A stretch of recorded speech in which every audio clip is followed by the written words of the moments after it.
Have you ever heard of a small mistake that almost carried someone away forever? Let me tell you a story from my village.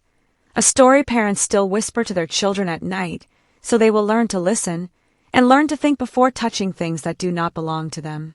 This story happened many years ago, but even today, when I pass the old footpath that leads to Mama Chinyer's canteen, the memory still sends a cold shiver down my back. It is the story of a playful 12-year-old boy named Emeka, whose life changed the moment he bent down to pick a shining ring from the dusty village road. That morning started like every other sunny afternoon in Umuokoro village. The birds were singing, goats were wandering around as if they owned the streets, and children were running up and down with bare feet. Emeka's mother, Madame Didi Emeka, was preparing lunch when she realized she had run out of pepper and onions. She called Emeka, who was busy playing football outside with his friends. "Emeka, come here. Go to Mama Chinyer and buy me pepper and onions. Hurry before the fire dies." Emeka grabbed the small basket she gave him, laughed like someone who had no worries in this world, and began his short journey down the narrow village road. He loved errands, not because he enjoyed helping, but because he could stop and joke with people along the way. However, as he danced his way forward, something caught the corner of his eye, something shining brightly under the sun like a small piece of treasure hidden in plain sight. He stopped. Right there on the ground, half covered with dust, was a golden ring, glowing like it was calling his name. What is this?" Emeka whispered, bending down to pick it up.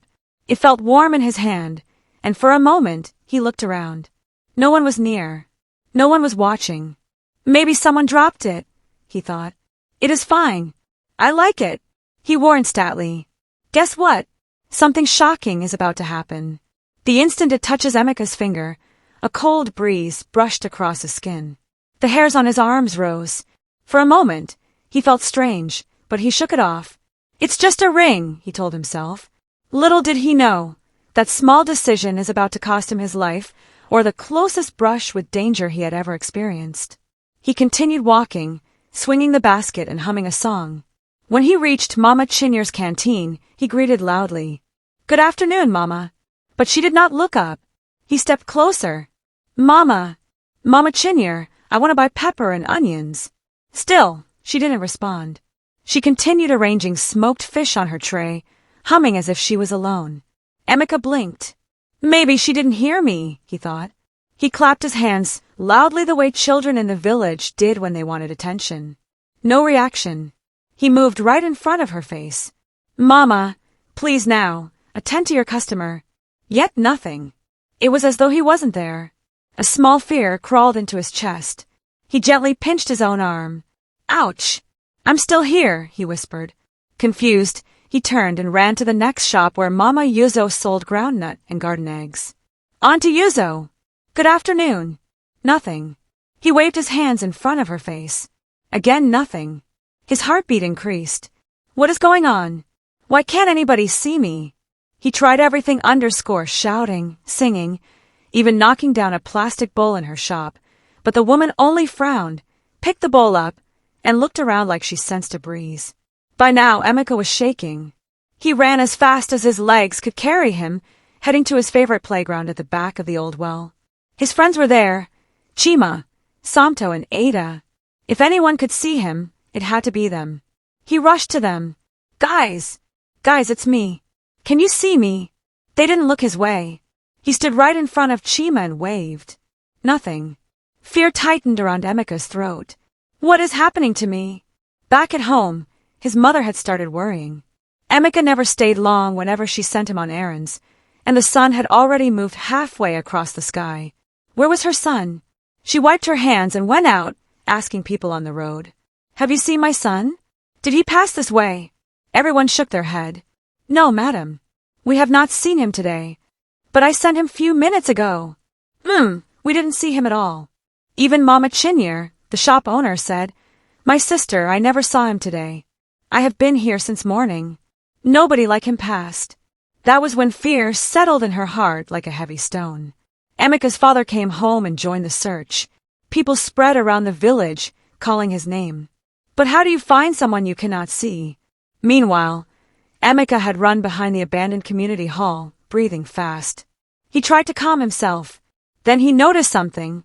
The ring on his finger was glowing faintly. A thought entered his mind. Could it be this ring? He tried removing it. It would not come off. It clung to his finger like it had grown there. He cried, tugging hard. Eventually, by wiping his sweaty hands on his shorts, he was able to twist it and pull. The moment the ring slipped off his finger, everything changed. A loud gasp echoed behind him. "Emeka! My son! My son!" He turned. His mother was standing right there, trembling, eyes wide, her wrapper barely tied properly as she had run around in panic. "Mama!" She rushed and grabbed him, hugging him so tightly he could barely breathe. "Where did you go? People have been looking for you." "Ah, my enemies will not succeed."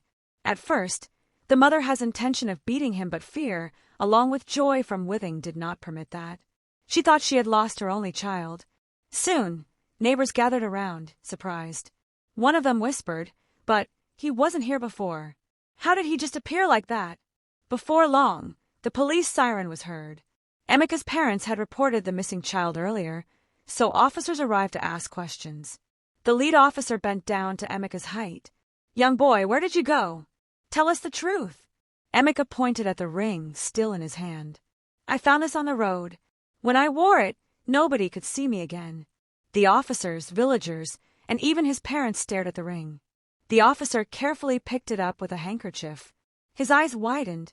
"Where exactly did you say you found this?" "On the road near the mango tree, sir." The officer exchanged a look with the other policemen. They stepped aside and discussed in low tones. Then the officer returned. "Listen, everyone. A few days ago, there was a robbery at the new supermarket in the next town. The suspects escaped, but one of them said something strange during interrogation. He claimed he had a special ring he used to make himself invisible during operations so that police and CCTV cameras would not catch him." The villagers gasped. The officer continued, "When we arrested the gang, this ring was missing. One of the suspects said he dropped it while running through the bush path close to this village. We thought he was lying, but now, seeing this boy's experience, it seems the story might be true." Even the wind seemed to pause. The officer wrapped the ring carefully and placed it inside a small evidence bag. "This is not a child's toy. It is evidence from a crime scene. We will take it with us." The villagers murmured. Emeka felt the coldness of fear leave his body, replaced by deep relief. He held his mother tightly. His father placed a strong hand on his shoulder and whispered, "My son, you could have disappeared forever today." Later that evening, when the villagers gathered, they shook their heads and told the story again and again.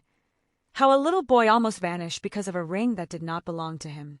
And that is where the twist of a story hit hardest. The same ring that helped criminals escape almost took an innocent child with it. But that is not where the story ends. That day taught everyone in the village a powerful lesson. Some things, no matter how beautiful or shiny, are not meant to be touched.